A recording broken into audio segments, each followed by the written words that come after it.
और guys welcome to channel again. आज मेरे साथ में अमित सर फ्रॉम आस्कार गुरु और हम छोटा सा एक पॉडकास्ट शूट करना चाह रहे थे। प्लान किया था हमने podcast and finally it is happening.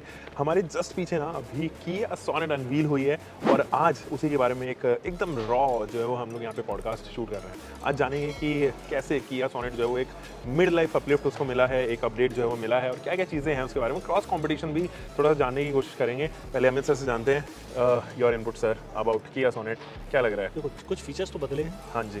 और बाकी लुक्स में बहुत बड़ा मेजर चेंज नहीं कहूँगा मैं। हाँ पीछे की टेल लाइट वो थोड़ी बदली है, हेडलैम्प बदल गए, हाँ बस बाकी और कोई चेंज नहीं हाँ। है। लेकिन हाँ फीचर्स बदल गए हैं। 6 year back as standard Standard। Across the line हो गया है, ये एक बड़ा प्लस पॉइंट है। और हंडे ने किया था तो अब किया को तो किया नहीं को था, नहीं था। तो वो आ गया है। इसके अलावा पास के फीचर्स आ गए हैं कुछ, भले वो लेवल One कम हो। हो लेकिन एटलीस्ट एटलीस्ट है। तो ये सब चीज़ें जो मिलकर थोड़ा सा बेहतर पैकेज बना दिया है इन्होंने। एक चीज़ और भी है कि अब जो इंस्ट्रूमेंट क्लस्टर है वो भी थोड़ा सा बड़ा हो गया है। तो ये कुछ फीचर्स ने मिलके थोड़ा सा गेम चेंज किया। मतलब गेम चेंज तो नहीं कहूँगा, हाँ एक माइनर सा uplift face lift whatever that जो भी कह के मतलब कस्टमर को नहीं हमने कुछ नया किया हाँ है। हाँ। अच्छा एक चीज़ और मैं देख रहा हूँ सर, पहले जो है किया सोनेट की एक अलग आइडेंटिटी थी, लुक वाइज में बात कर रहा हूँ। अभी अगर आप देखोगे ना इट इज़ रियर से, अगर आप if you are not into cars है ना, तो आप सेल्टॉस और सोनेट को दूर से देखोगे तो you won't be able to make any difference. बहुत ज़्यादा डिफरेंस नहीं है।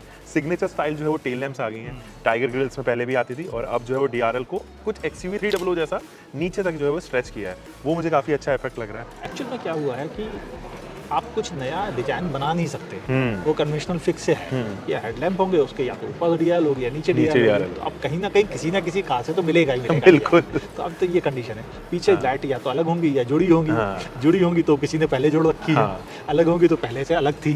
तो किसी ना किसी से हमेशा रिजेंबल बनी रहेगी, उसमें कोई बदलाव नहीं है कि हाँ रिजेंबल क्यों हो रही है, किस वजह से होती है, लेकिन सब में होता रहेगा। इसमें कोई बदलाव कभी नहीं मिलेगा और हमेशा हर कार दूसरे से बिल्कुल वैसे ही मैच करती हुई नजर आएगी। मुझे नहीं लगता बदलाव। करेक्ट, वो सिग्नेचर भी है एक्चुअली कहीं ना कहीं। और एक चीज़ आप और देखना, जब नेक्सॉन लॉन्च हुई थी, लॉन्च होने से पहले Hyundai ने एक स्टेप लिया था कि वो वेन्यू में एडैस दे रहे थे। बहुत ज़्यादा एग्रेसिवली प्रमोट नहीं की। इनफैक्ट अगर आप अभी भी बुकिंग करने जाओगे तो हो सकता है आपको बहुत वेटिंग पीरियड मिल जाए उस पर। यहाँ पर अलग सीन है, जैसे ही ये लॉन्च होगी तुरंत you will be getting the ADAS. ठीक है, वो एग्रेशन कहीं ना कहीं जो है उसके लॉन्च में नजर आई। फर्स्ट मूवर तो नहीं है क्योंकि वो कहीं ना कहीं स्नैच कर लिया Hyundai ने एडास को लेके, सब कॉम्पैक्ट SUV की मैं बात कर रहा हूँ। लेकिन यहाँ पर ज़रूर आपको ये पहली ऐसी SUV जो प्रैक्टिकल तौर पर विदाउट इरिटेटिंग यू, क्योंकि उस पर वेटिंग ज़्यादा नहीं होगी, आप एक्चुअली बाय आउट कर सकते हो। 10 फीचर्स हैं एंड मेरे ख्याल में सब कॉम्पैक्ट में ये 10 फीचर्स बहुत अच्छा रोल प्ले करेंगे। देखो लेकिन सबसे बड़ी चीज़ है कि अभी भी ये फीचर्स जो हैं जिन्हें कि बेस वेरिएंट से आना चाहिए वो टॉप में है। तो मेरे लिए एडास तभी बेनिफिशियल है जब वो बेस वेरिएंट से लिया जाए ताकि उसका सभी फायदा उठा सके। क्योंकि ये बात सब जानते हैं कि सेफ्टी इंपॉर्टेंट है, लेकिन कोई ये नहीं कहता खुल के ईमानदारी के साथ कि एडास से बेहतर सेफ्टी 5 स्टार क्रेस्टर्स भी नहीं होते। करेक्ट, क्योंकि वो एक्सीडेंट होने ही नहीं देता। और मैं खुद भी विटनेस हूँ। अभी 2 दिन पहले मेरी कार के सामने अचानक से XUV से 500 ने एकदम से 20 से आके घुसड़ दी गाड़ी और ब्रेक लगाने पड़े और बाकी गाड़ी छूते छूते बिल्कुल लास्ट मोमेंट पे रुकी बची। तो मेरी तो बच गई लेकिन बाकी लोग नहीं बचा पाए। भिड़े आगे 3-4 लोगों की लाइन लगी है भिड़ने वालों की। तो उस ओवरऑल मैं ये कह सकता हूँ कि एडास ना होता तो मेरी वरना जैसे मैं चला रहा था 5 स्टार होते हुए भी मेरी बैंड बजा देती।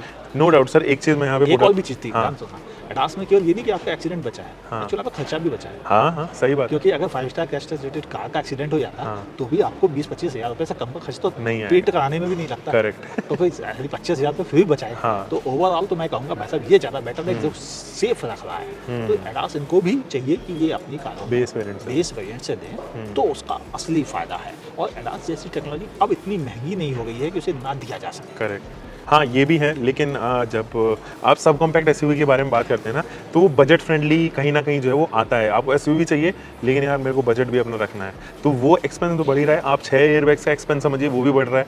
तो कहीं ना कहीं इन टोटल वो फिर थोड़ा सा मुझे लगता है कि बजट से हल्का सा ऊपर जाएगी, अनटिल अनलेस हमारी इंडियन गवर्नमेंट जैसे ABS और रियर के पार्किंग सेंसर्स को लेके नॉर्म्स लेके आई थी, सेम वे अगर ये नॉर्म्स भी जो है वो इनटू मार्केट आ जाए तो it won't be far away. बहुत ज़्यादा दूर जो है मुझे ये सपना भी होता वो नज़र नहीं आ रहा है। फिलहाल क्रॉस कॉम्पिटिशन चेकआउट करते हैं। नेक्सॉन है, it is a great product and most selling product है वो फिलहाल सब कॉम्पैक्ट SUV में। इनफैक्ट टॉप 5 सेलिंग में भी वो अब अपना नाम जो है ना कहीं ना कहीं रजिस्टर कर पाया।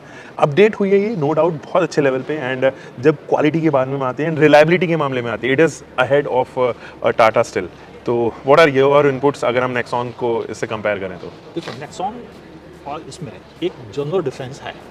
दोनों साइज वाइज सब 4 मीटर एसयूवी टाइप की है, लेकिन ये सिटी अर्बन ओरिएंटेड ज़्यादा है। Nexon rough and tough use करने के लिए ज़्यादा डिजाइन हुई है। करेक्ट। कि उसे आप खराब सड़कों पे चला ले, गांव वाले भी उसे पसंद कर लेंगे, शहर वाले भी चला लेंगे, हर कोई चला लेगा उसे। लेकिन ये केवल उन लोगों के लिए जो अपने आप को एक लेवल ऊपर मेंटेन करते हैं, उनके लिए ये कार है। और मेरे हिसाब से अर्बन कस्टमर के पॉइंट ऑफ व्यू से सोनेट आज भी ज़्यादा बेटर टेम्परेटिंग प्रोडक्ट है। लेकिन ओवरऑल जिस तरह से देखो, टाटा ने एक चीज़ है, कुछ नहीं किया तो उसने फैन तो बनाए हैं। बिल्कुल। और वो फैन अग्रेसिव फैन है। हाँ। वो मतलब उनके पास सिर्फ एक ही है, build quality.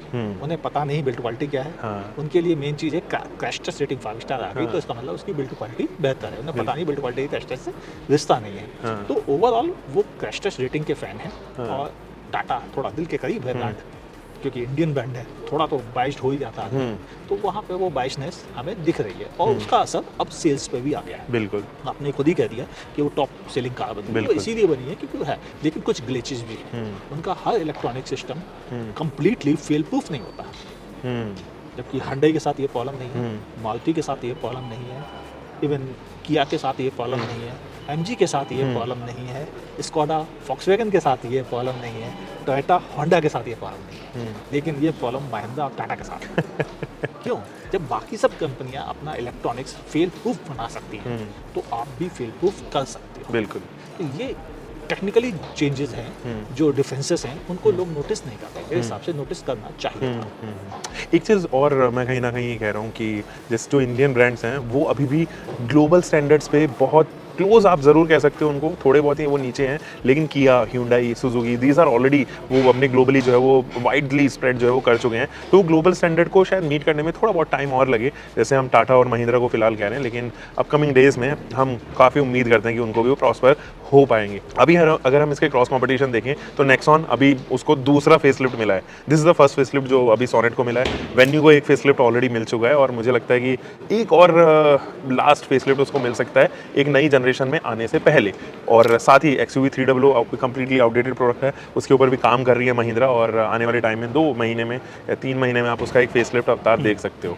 When it comes to upgradation of the product, Kia Sonet काफ़ी अपग्रेड हुई है, एंड इसके अंदर 10 ऐसे फीचर्स हैं जो सेगमेंट फर्स्ट तो हैं ही, सेगमेंट बेस्ट भी हैं, जिनके से अंदर मुझे एक वो 360 degree camera, but you can use it as view, आप दूर से देख सकते हो कि मेरी गाड़ी कहाँ पार्कड है। तो ये मुझे लगता है कि प्रॉब्लम सॉल्वर निकल के कहीं ना कहीं आया है। आप मॉल में अगर अपनी गाड़ी कहीं खड़ी कर रहे हो या पब्लिक प्लेस में कहीं खड़ी कर रहे हो, you actually forget to take any pictures, आप वो मार्क करना भूल जाते हो कि कहाँ मेरी गाड़ी खड़ी है। उसमें ये काफ़ी मदद करने वाला है। And how do you see this feature sir?